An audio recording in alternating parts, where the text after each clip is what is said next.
This is a webinar in the EXCELIVING project, so I'm welcoming you on behalf of all the partners in the project. Before I tell you a bit more about the agenda for today, I just want to inform you that we are going to be recording the webinar, but we will end the recording when we come to the discussion session at the end. And please turn off your sound and your camera during the presentation. Unless you have questions, of course, you're welcome to write in the chat and put your camera on when we are asking you about your question. So this is the agenda for today. So I'm introducing and giving you a bit about EXCELIVING as well. And then afterwards, Heavy Argullo is going to tell you about CSR. And then we will have the open discussion at the end. So just quickly, the EXCELIVING project is a project focusing on habitats on a cross-sectorial dimension. So it's everything from home automation, welfare technology, construction, lighting, furniture, building, and so on. And what we are trying to do in this training program is to offer an innovative program addressed to SMEs, but also other cluster members are welcome to attend. And it's to increase competitiveness and internationalization opportunities, and essentially enhancing a smarter, more age-friendly and greener habitat value chain. And during these 10 webinars that we are doing, we are going to have topics within digitalization, advanced technology, sustainability, and internationalization. And I just want to tell you about the EXCELIVING help desk, which is a help desk where you can sign up for free and you can get access to all our training material. You can also ask a question in the forum to our advisors, and also you can write your own post and try to find like-minded people in the help desk. So afterwards, you will also receive a link for the help desk, and it will also be in the help desk where you can find the recording of the webinar and the presentation from the webinar afterwards. So now it's time to give the word to, and I'm sorry, I asked before how I pronounce it correctly, but my Danish accent is not so good with the Spanish names. Chevy Argullo from ETIA Smart Management and CSR. So Chevy, I'm just going to cancel my presentation and then you can take the word. Let me just see. There you go. Now you can share your screen. Great, thank you. Thank you very much. First of all, just a moment to let you see my face. I'm really grateful for having this chance to be here and to explain my point of view about competitiveness, which is an important, actually the key issue in companies, and how corporate social responsibility, how sustainability, how ESG, how lot of names that you will be able to hear or to listen about this subject, but all of it is the same.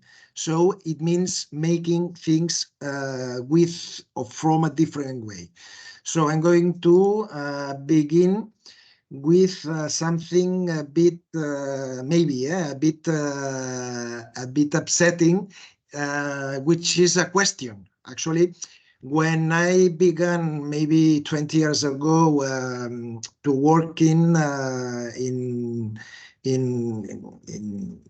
corporate social responsibility, and maybe when I did my first speech or public speech, after the speech came to me a small and medium company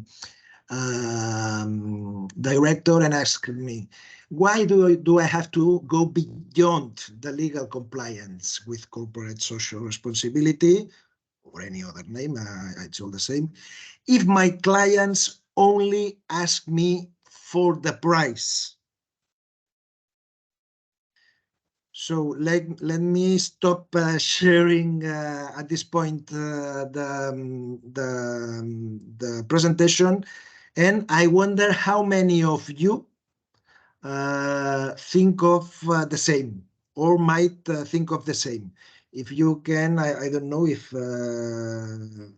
we can see the hands raising if there's no video. I don't know.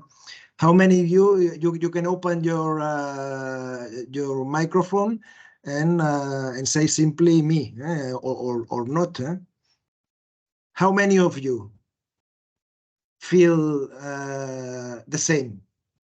Why do I have to go beyond the legal compliance with CSR if my clients only ask me for the price? Who thinks of the same? No, nobody. Maybe So, everyone who is or maybe attending. so I've got a lot of things winged to explain you some all of it. So let me share the rest, and especially share you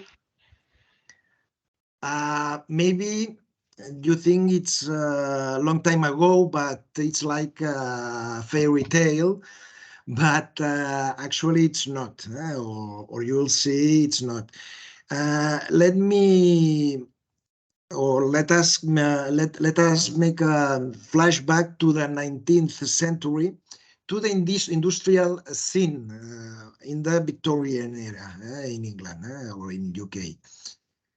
Think about that those times were times with working days up to 14 hours, only one day off, actually normally Sundays per week.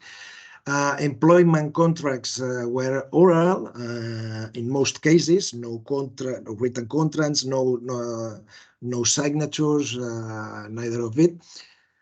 Actually, there was no unemployment benefit, of course, and any kind of similar aid. Okay. Also, wages were fairly indecent, not decent work. Actually, it was necessary the supplement of women and actually child work to support the whole family. Death rate was twice as high in industrial areas than countryside. And in the street, we could find damp homes on high floors without any running water or ventilation, contagious diseases, food prices, prices out of control, the same as well as food and fuel. So this was the situation by then. In 1834, a man called or simply named John, let us call him John, created a chocolate, tea, and coffee business. He believed that drinking chocolate, tea, and coffee could change the British working class, all of it. Actually averse to an excessive consumption of alcohol. John was succeeded by his two sons, George and Richard. Okay, let's name them George and Richard. During the second half of the 19th century, George, one of the sons, had a new vision of the future, like he was a prophet. Why does an industrial area have to be dark and depressing as it was? Why should not the industrial working class enjoy country, air, and activities without being separated from their job, so balancing life and job. If the countryside was or looked like a good place to live, why not to work? On June of 1878, the chocolate factory found an ideal new site in the countryside. A project that was called a factory in a garden. Actually, it was in Barnville. It's next to Birmingham. And in 1895, more than 140 cottages were built for staff members, okay? Blue collar, white collar, all of them. No, for all, we mean all staff. In 10 years, the workforce had gone from more than that over 230 to more than 1,000 in only 10 years. In the change of century, it was already more than 2,500 or 700 actually. And in 1919, more than 70,500 people worked in this factory garden. Okay, it looks like marvelous. It looks like the paradise. Okay, maybe is it a fairy tale? Maybe. Let's have a look at more info. A field next to the factory were actually built for to let men could play cricket, and a garden or a play area for women. Remember, we were in the 19th century or in the beginning, more than a century ago. Okay, a kitchen actually for staff was also built, and with community dining rooms where people or all staff could have dinner in a decent conditions and actually talking or speaking each other. In relation with the working conditions in Barnville, in this factory in the garden, or a garden in the factory, in 1898, the working day reduced from more than 50 hours to 48 per week. Okay. So it means half-day holiday on Saturday afternoon, apart from Sunday. Yeah? Changing rooms were or had heating systems. In 1911, there were paid holidays to all workers, and corporate pension scheme for or was introduced for all of them.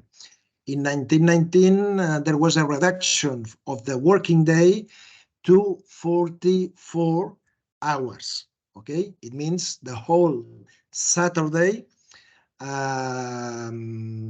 Remember that by then, in most Europe, actually in all Europe, the working day was not this one. It was more than 60, actually 60 or maybe 50, but 60 was the regular working day. A night school was created for the younger staff, allowing them to leave an hour earlier 2 days a week to improve their knowledge or their abilities. And continuous training was also introduced. Actually, what we maybe call dual training or something similar nowadays. Okay. We can see some pictures here from this example. We can see a suggestion box. I'm not talking about it, but we can see many things that implemented there or by then that actually in most companies today in Europe they don't have done it or implemented yet.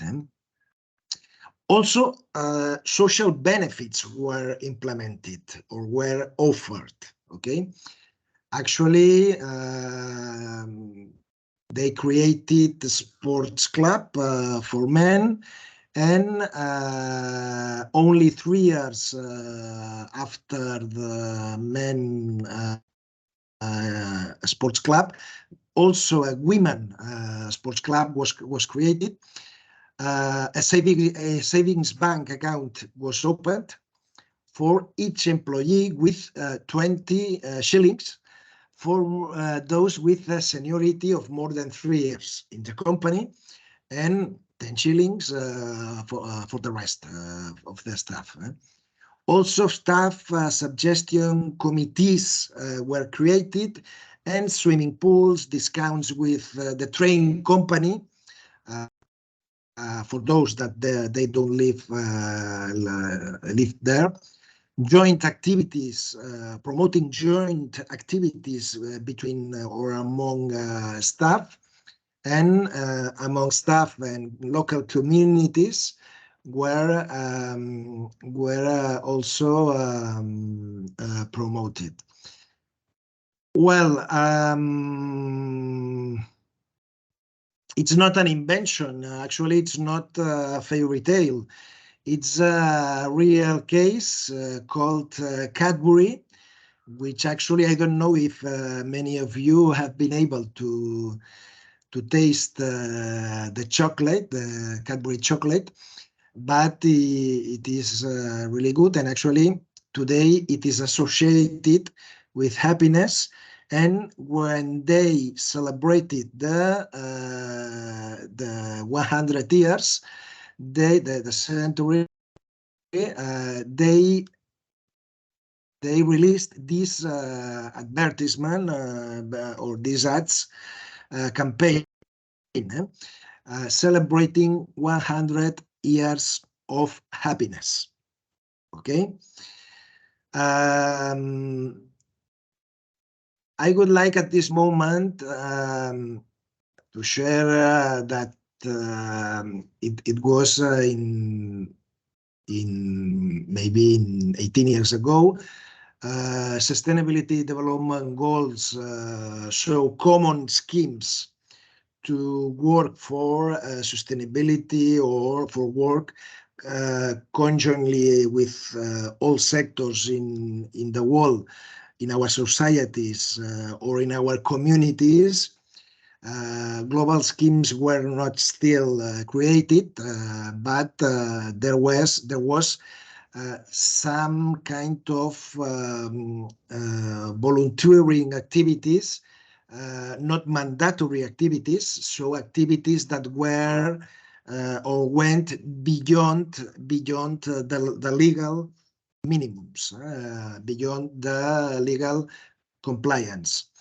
So at this point, I ask if this company was doing things in a crazy way.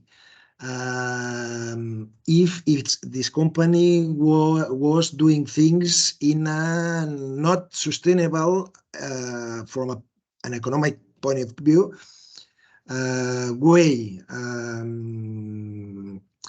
So I'm asking myself, I wonder, what do you think that John Cadbury and his sons would ask to this question? Why do I have to go beyond the legal compliance with corporate social responsibility if my clients only ask me for the price? Do you think they really ask themselves this question? And now I beg for some of you to share with all of us your thoughts about this hypothetical, because I don't know them, so I don't know if they are if they asked this question. But do you think that after seeing what they did in a century or more than a century, but in this case was a specific product, dairy milk chocolate, do you think they really asked this question, or what do you think, which do you think was the answer to this question?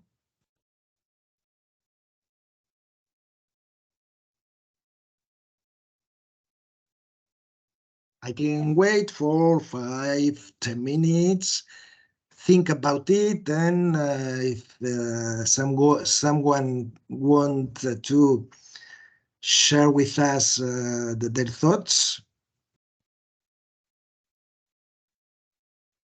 I can share what I'm thinking. I think you need, like, sometimes the regulations and the legal can be outdated, and humans can actually be thinking further ahead than the legislation are doing.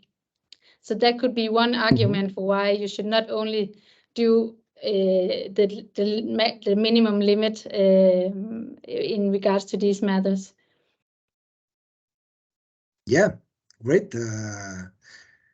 Any other contribution? Thank you, Nana.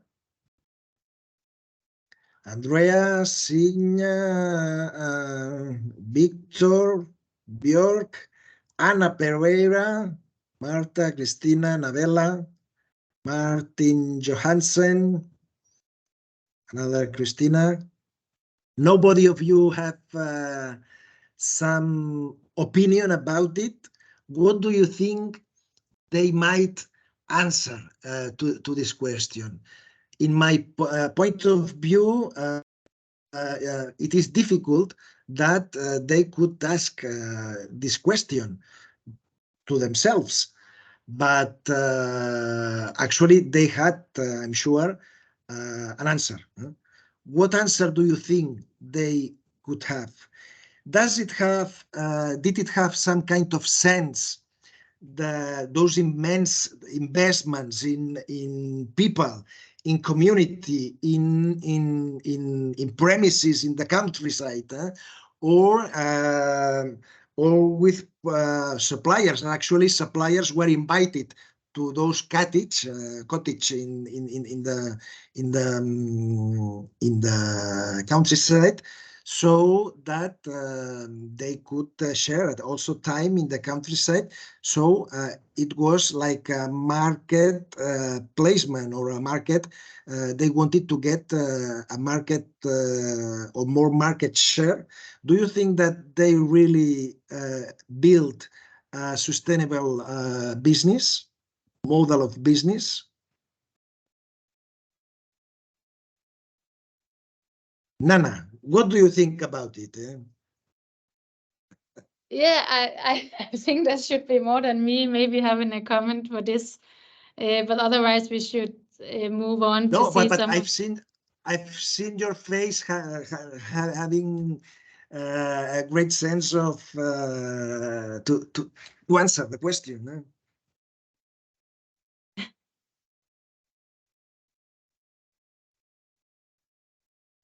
Go on, Nana.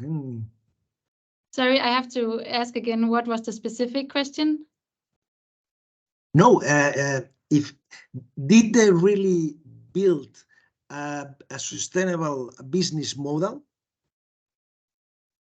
Yeah, I think so. It's they were thinking like further than the legislation, and they were thinking on their staff and how to better their life balance and their housing and everything. So and I think generally when you have a happy staff and happy personnel, they give more to your business, and essentially that that must be sustainable for the company.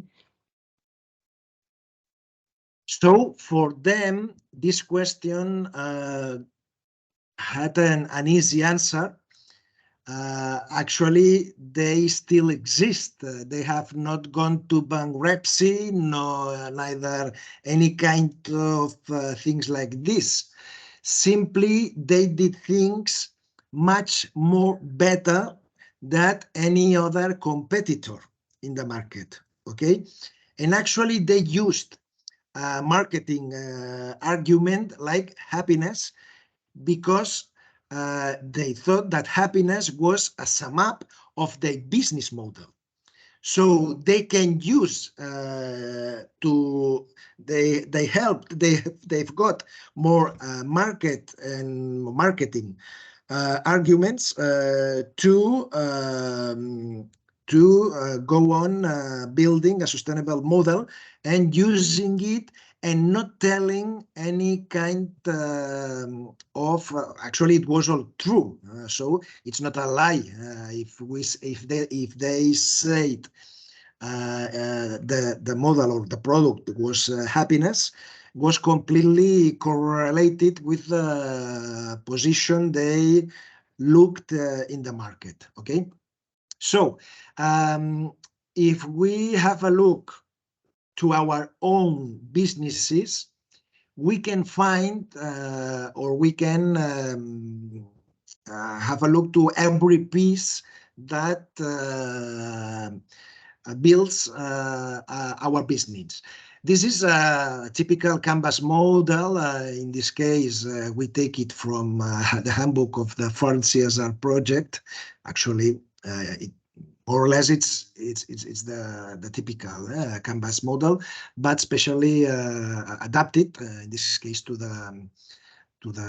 this sector.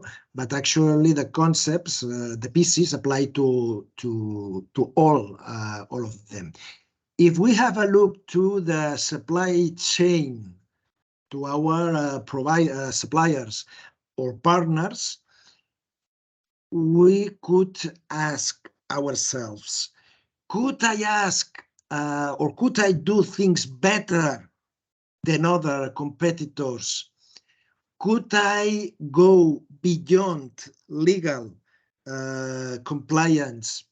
Could I find some kind of chances, opportunities, business opportunities to create a value proposition that make my business better in the decision makers in the market? So we can think about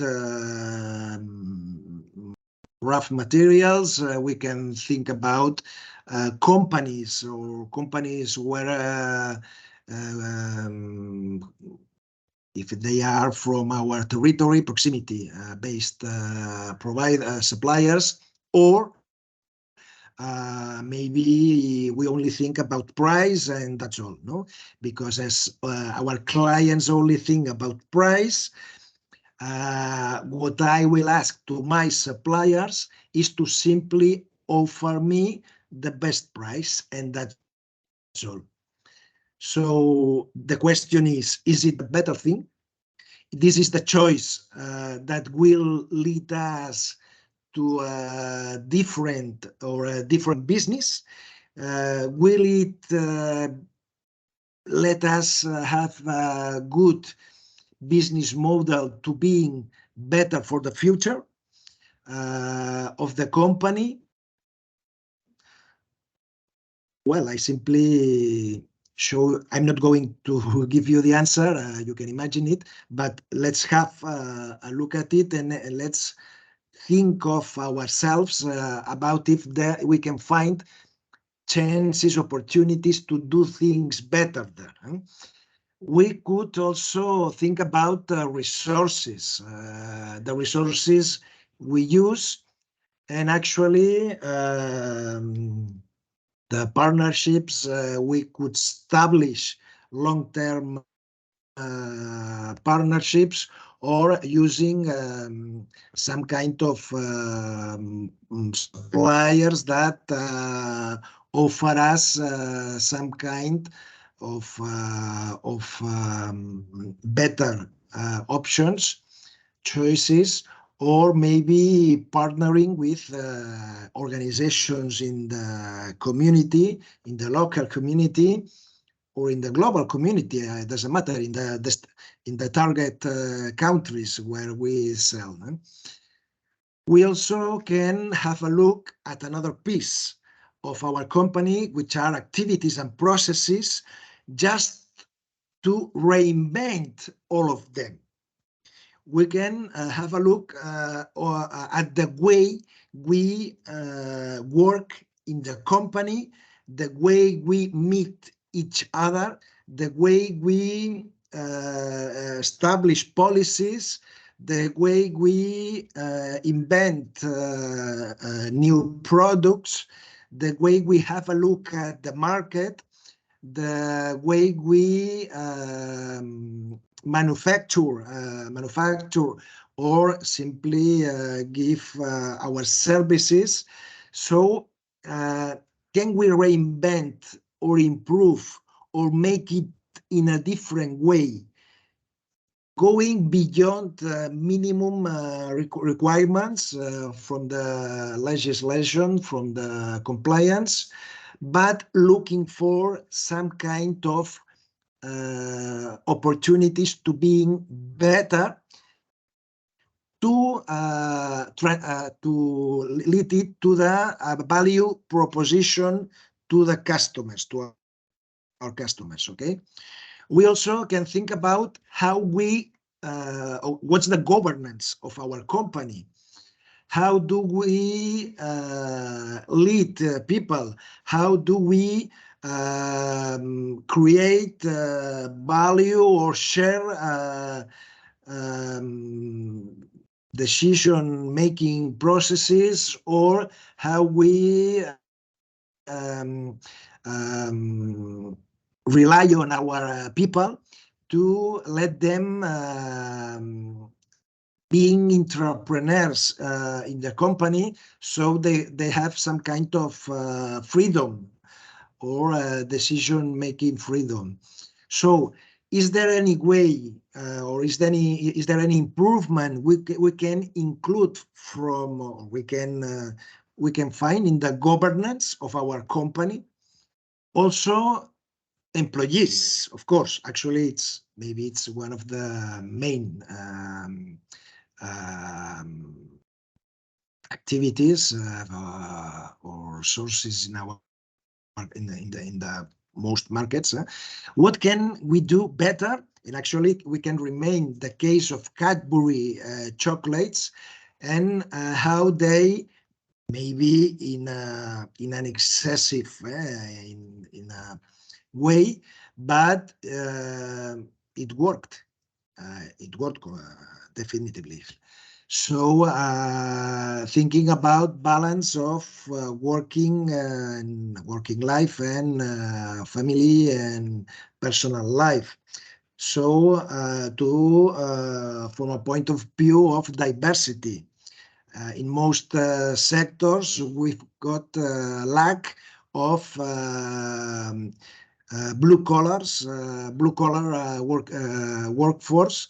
So we need to work with or partner with community entities, organizations, to find or to train our future workforce. We can also have a look at our to the way we establish relationships with customers and any kind of beneficiaries of our company. Also with any kind of stakeholders. It means think about what are my stakeholders. It means local communities, it means governments, it means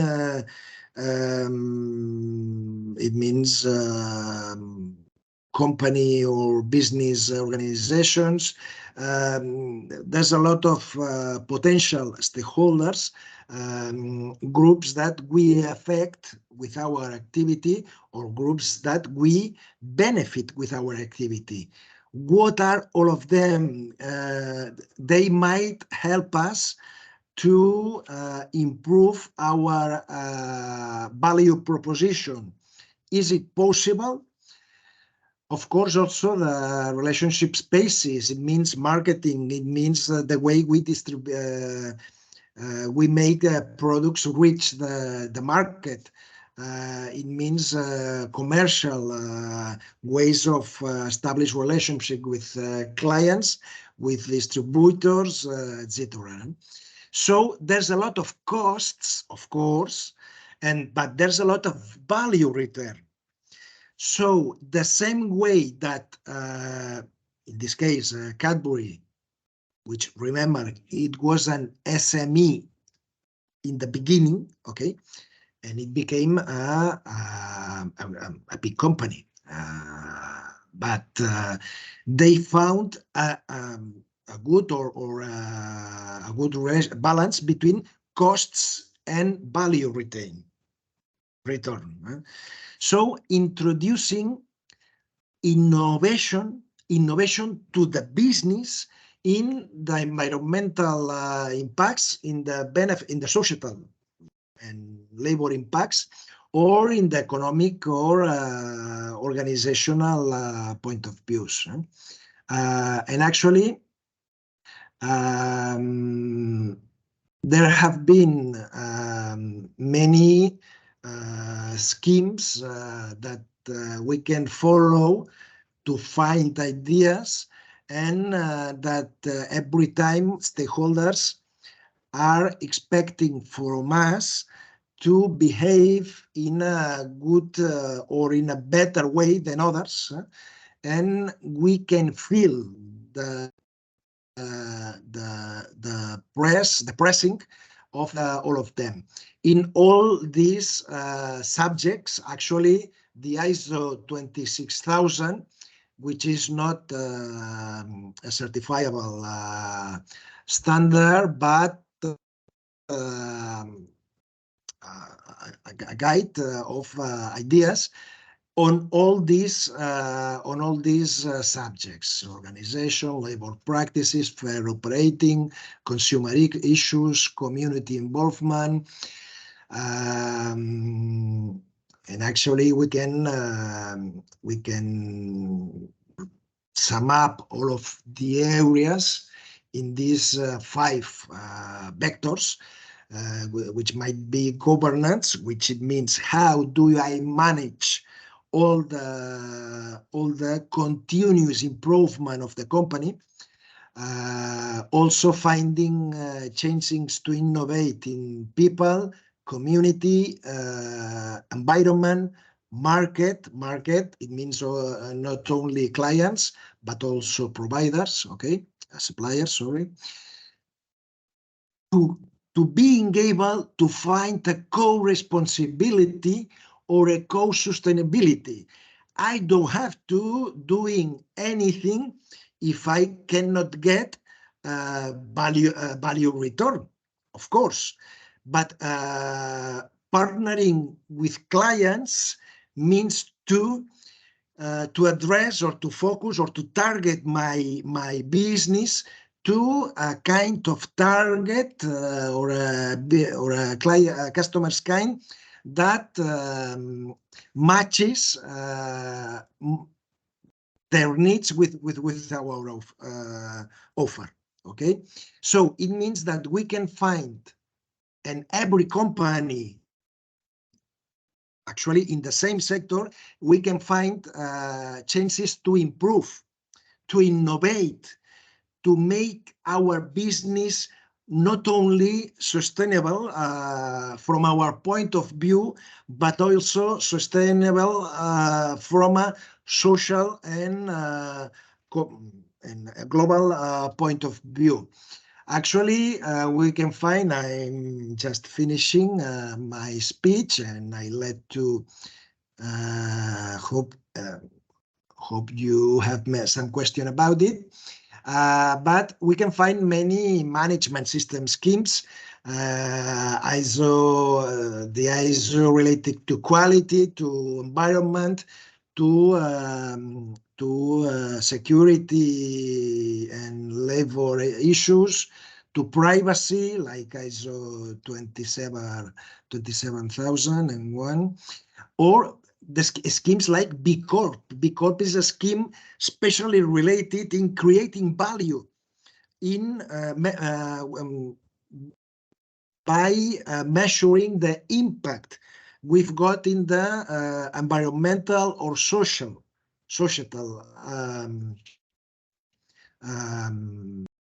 or societal impacts. Okay, and or maybe other scheme is EcoVadis. EcoVadis is well known, and actually each time if we want to work for big companies in a B2B market, for instance, there's a great chances that they ask we report our social responsibility improvement through them, through EcoVadis, and EcoVadis is in charge of asking us if we want to be a supplier of a big company, to ask for us evidences that we are leading or we are managing in our business from a point of view of a continuous improvement.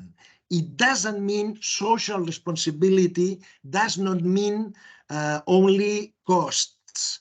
It does not mean only philanthropy, but it does mean continuous improvement. In which area?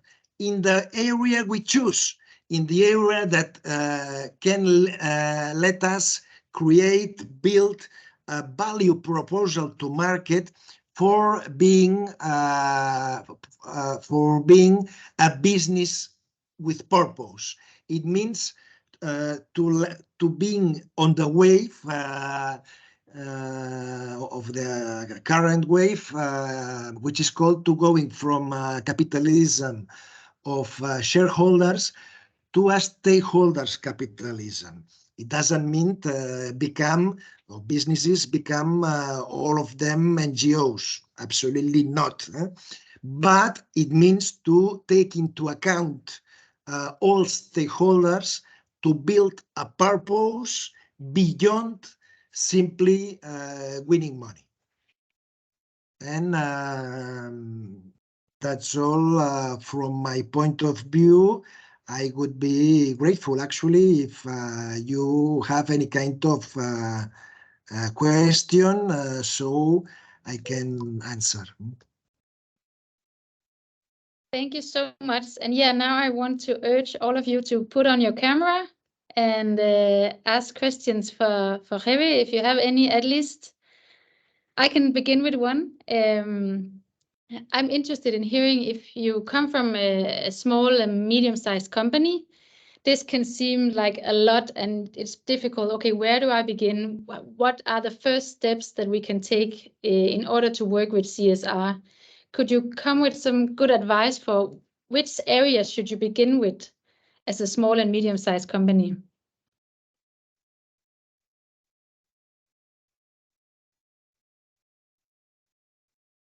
The areas, we've got many areas. Actually, there's not a global or a common areas that a company should begin with. The company has to align the improvements to its chances. Is it possible for me doing anything at this point? So we don't have to do anything possible. We have to begin with the areas where we are more power. We've got more power on them. Thank you. Anyone else has a question?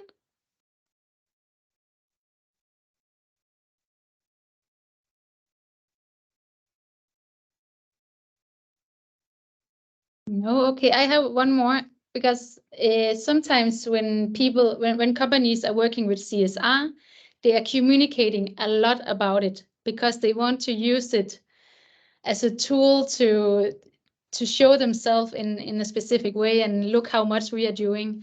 How can you avoid, like how do you communicate in the right way about your CSR actions without looking like you just want to communicate and not really doing anything? Greenwashing. It is called greenwashing, and you can find and receive actually lots of other bad names for using social responsibility without a real background to make it strong. So I'm going to answer you with a question. Do you think, and why?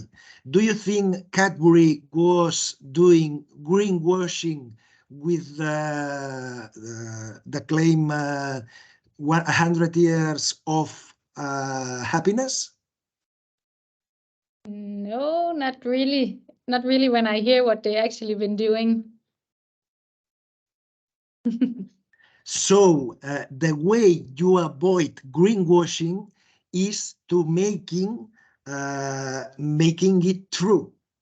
So do not communicate or do not raise expectations from stakeholders that you cannot match. So it means you choose those key points that you will that they will make you have some kind of value return. No? And actually, transparency, being trustworthy, being able to, for instance, people working in the company, I mean, being good representatives of your company in the market. If an employee cannot assess in a positive way a hypothetical customer, so you've got some kind or a big problem. Okay. Okay, thank you. Did that lead to any questions from anyone else? Otherwise, Augusti, I don't know if you have. I've actually got a question / comment. Thank you, Jerry. I think it's been quite interesting. But we are from Smart Tech Cluster, a tech-related cluster in Spain, based in Barcelona. And we work a lot with SMEs, right? And small SMEs, right, in the technological sector, especially here in Catalonia in Spain. You know, they are, I would say, either very small or particularly small, so like 5 to 20 people approximately. Quite often in Catalonia, they're family owned, and they must take care of their employees. I think that's the only approach which will ever work for them, because they cannot be competitive in terms of salary in comparison to big companies such as Siemens or others, which are also in Barcelona, SEAT, etc. So let's say you're an engineer. If you're not treated properly, if you don't feel that this is you're being rewarded for everything that you give to the company, for engineers, I think, or people in the tech sector, it's very interesting. It's very easy to just pop over to LinkedIn and search for a new job, because they will pay you double at a larger company. I think that's the the trend that I'm seeing right now. Yes, actually, this is a problem, but think about one question. This is a problem, for instance, for Spanish companies, but why maybe Danish companies do not have got this problem? This is called also the golden jail, okay?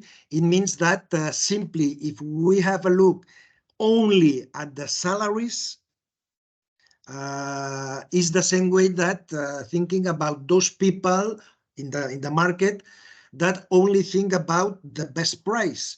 If you target to low income, or simply targets with low availability to pay from some added value, so you will have it very difficult, but not only to attract talented people, but also to be a sustainable company from the economic point of view. You'll have a lot of problems to being in the market in 5, 10, or 15. So there are many other. Actually, I think about this kind of companies you said, but that are able to attract. For instance, in Barcelona, in the technological sector, or many other. Why there are so many people coming to the sunny south, the Mediterranean way of life, or finding other things that only salary. So, I mean, why do people from workers, employees, I mean, why do people come to Catalonia, for instance? So if we think about the answer to this question, we will be able to find that there are many other things that we can offer people. It means through partnering, it means with social benefits, it means with a governance way of sharing power or promoting the entrepreneurship.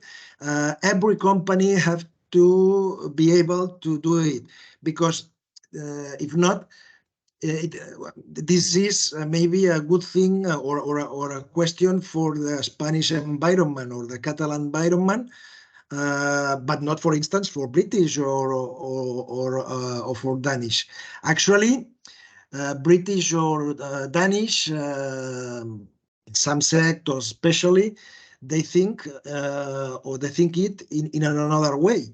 Why, despite having or offering high salaries, people sometimes prefer to go to telework or work from home, and the home is in the Canary Islands, maybe, or in Malta, or in Costa Rica, I don't know, or in Barcelona.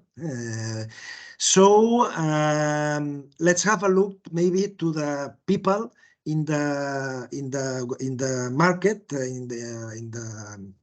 that can match to our needs. Thanks, Agusti. So now we were supposed to do the discussion session. I think we already started it now, and since we're not that many, I don't know what you think, Agusti. Yeah, I would just like to throw a question up in the air and see what you think about, especially Chevy. And it could also be interesting. Should CSR initiatives be enforced by the government? Yes, no, never. It will be perhaps it'll just become a problem. I don't know. Actually, yes, actually, from the beginning of the times of social responsibility, that's been the question: voluntary or mandatory. It's always been actually the definition of social responsibility. It means all things we do beyond the minimal requirements or the compliance. So take it into account one thing. What it is a voluntary action today, it'll be a mandatory one in 5 or 10 years. And let me only put or show you one example, which is the new directive that in the European Union is in discussion about what's the name? Due diligence. Okay, what does it mean, the directive of due diligence? It means that a European company, a European-based company, or a non-European but with premises in the European Union, will be responsible for any kind of attempt against the human rights or the environment anywhere or everywhere in the globe. So anyone in the world will be able to come to Europe, and actually the European Union will help people without many money to go to or to hire a legal assistance, no? But will help them to do it. So it is not mandatory. It should never be mandatory. We have to be very conscious that corporate social responsibility is a chance to make things better every day in our lives and make us more and more competitive, because this is a way of life and a way of being, an innovative way of doing things in a different way that most market do.